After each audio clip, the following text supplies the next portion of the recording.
It's a beautiful Sunday morning in 1982, and I am sitting in Sunday school.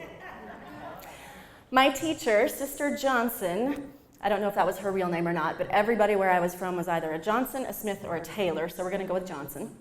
Sister Johnson had just finished teaching our lesson on the importance of tithing, which, as you may or may not know, is the practice of donating a certain percentage of your income to the church.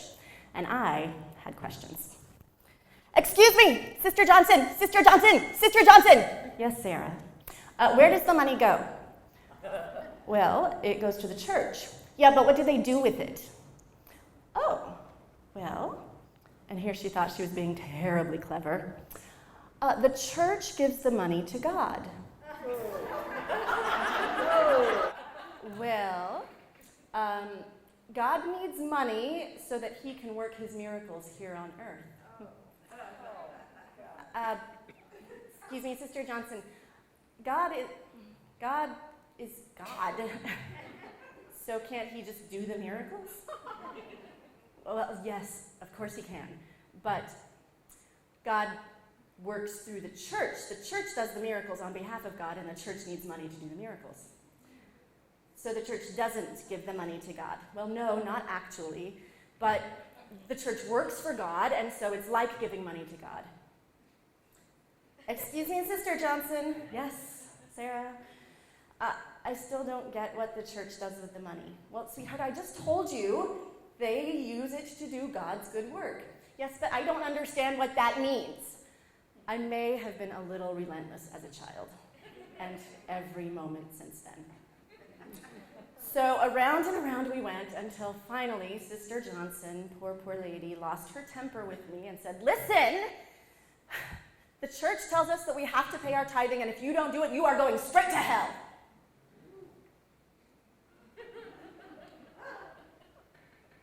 I was 8 years old.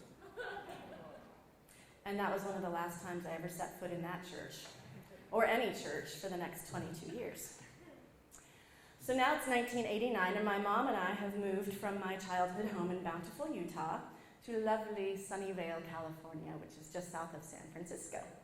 Now, I've been dancing since I was 5, but at age 15, I discovered that I could sing.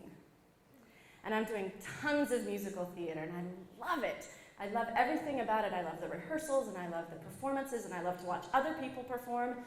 The theater becomes my church, my beloved community. It is the place where I feel the most me. So, on this particular night in 1989, I am super excited because my mom is taking me to the city to see a new play written by Carol Lynn Pearson called Mother Wove the Morning. And it's all about the playwright's own search for the feminine divine, Mother Goddess. Now, I had never even heard that that was a possibility, Mother Goddess. And at the end of this 2-hour play, my mind was completely blown. I left that theater feeling for the very first time my own sacredness as a woman, as a young woman, and this deep connection with something that I didn't even know I was missing, this soft and loving Mother God. That play changed my life. Theater can change lives. 10 years later, again, I went to San Francisco, this time to have the privilege of seeing Eve Ensler perform what? That is correct, the Vagina Monologues. And again, it was a transformative experience for me. I left that theater certainly with a profound appreciation of my own vagina. But thank you for laughing at that.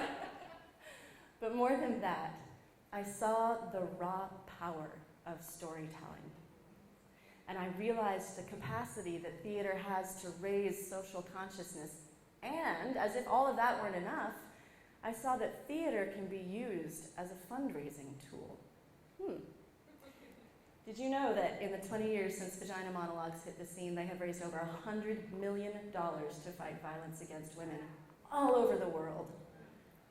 Theater can change the world.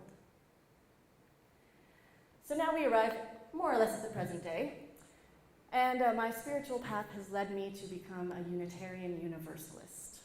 Yay. Thank you. And I'm still a professional actor and singer. And on Valentine's Day of 2012, I attended a public witness event, and it was organized by this group, Standing on the Side of Love.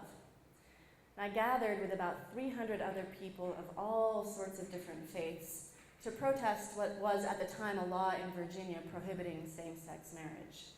Now, this wasn't a theatrical event, but it was no less life-changing for me. Because when I walked away from that event, I was so inspired by the love and the acceptance of all of these religious leaders that were practicing there. And I felt so hopeful for our future, because with that much love in the world, we cannot fail. We cannot fail.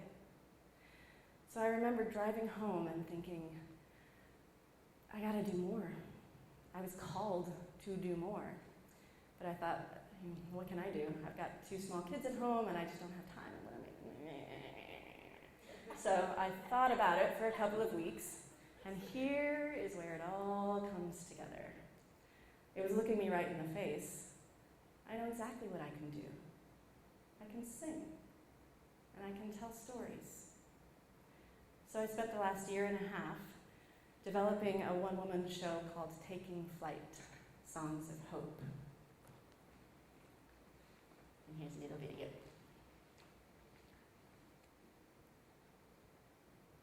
Just click on the picture. Mm-hmm.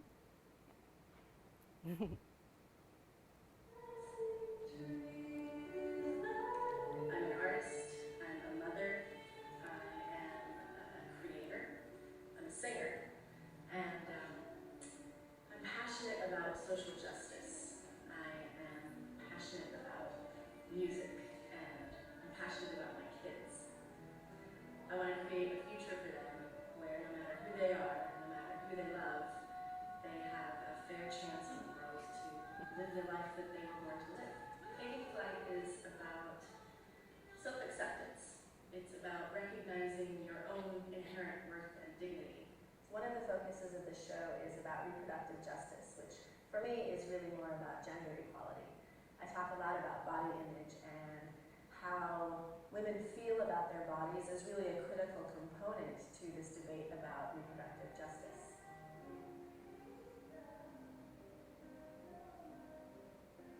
My job as an artist is to challenge my audience and to encourage you to see things maybe from a different perspective. So one of the sections in the show is about LGBT equality. I am a passionate ally for marriage equality. And although we've made some huge strides in this area over the last couple of years, we still have a long way to go.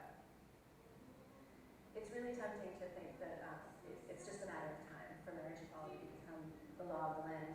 And this part of the show is really to rekindle the fire out there for other allies to keep showing up and fighting until the deed is done. Taking Flight is a national fundraiser for Standing on the Side of Love. They're a nonprofit advocacy campaign whose sole purpose is to harness the transformative power of love to fight oppression. There is much to feel hopeful about.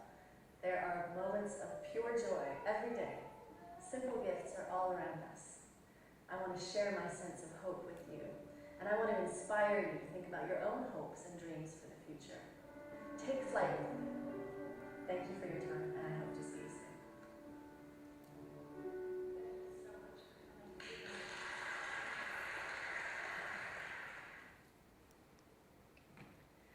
So as I said in the video, Taking Flight is a fundraiser for Standing on the Side of Love. My ultimate goal is to raise at least $10,000 for Standing on the Side of Love, and I'm about a quarter of the way there right now. Later this month, I'll be in New York City performing Taking Flight as part of the Planet Connections Theater Festivity. It's in New York City at the end of June and the beginning of July. I've got 5 shows, and the Planet Connections Theater Festivity is New York's premier socially conscious theater festival. So if you're anywhere near New York, please come and see the show.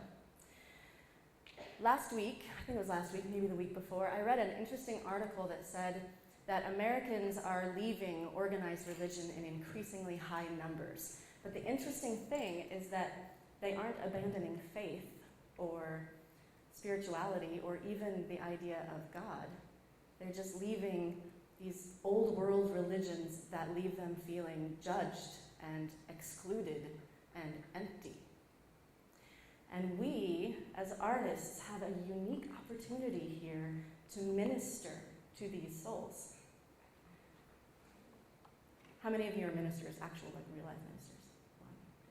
The rest of you, have you thought of yourselves as ministers? Priests. Yeah? Priests. Yeah? See, I never did until recently, but now I know that music is my ministry because when I sing, I give you a piece of my soul, and I invite you to give me a piece of yours. People might not want to go to a church service, but they will come see a play, and they will go to a concert, and they will see an art show. And through our artistry, we can minister to them through our art and our dance and our drumming and our singing and our writing and all of it. And with that, my sisters, we will set their souls on fire. Together, we can change the world. And I'd like to leave you with a song from Taking Flight. It's written by Andrew Lippa, and it's called One Day. And it is a song of celebration for how far we have come and acknowledging that we still have a ways to go.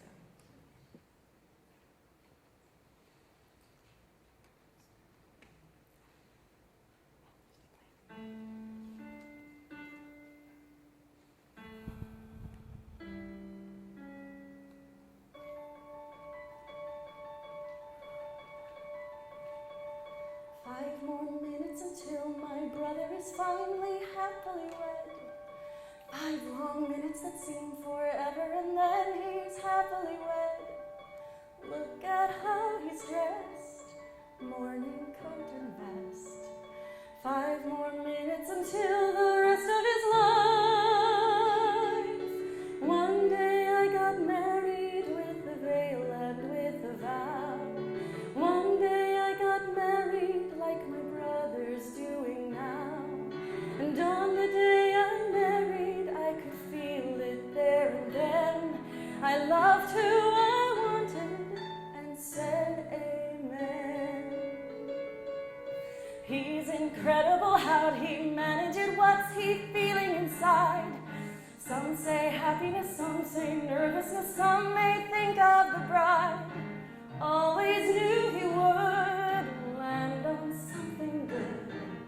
5 more minutes until the rest of his life. One day I got married and my heart could touch the moon. Any sorrow buried on that sunny afternoon. And on the day I married, every moment heaven sent. I loved who I wanted and stayed content. See that man who's coming down the aisle, there to greet my brother with a smile.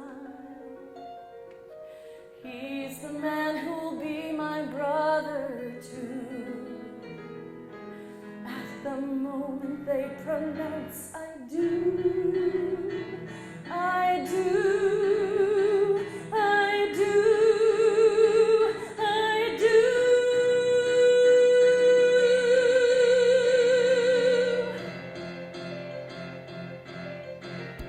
I've hoped and prayed about it,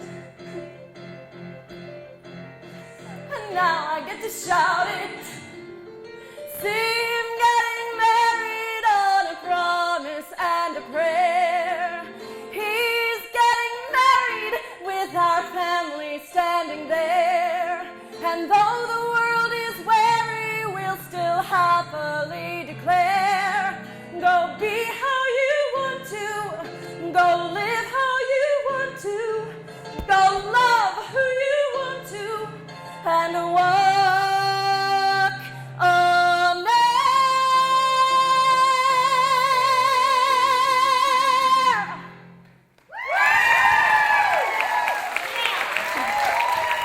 Thank you so much.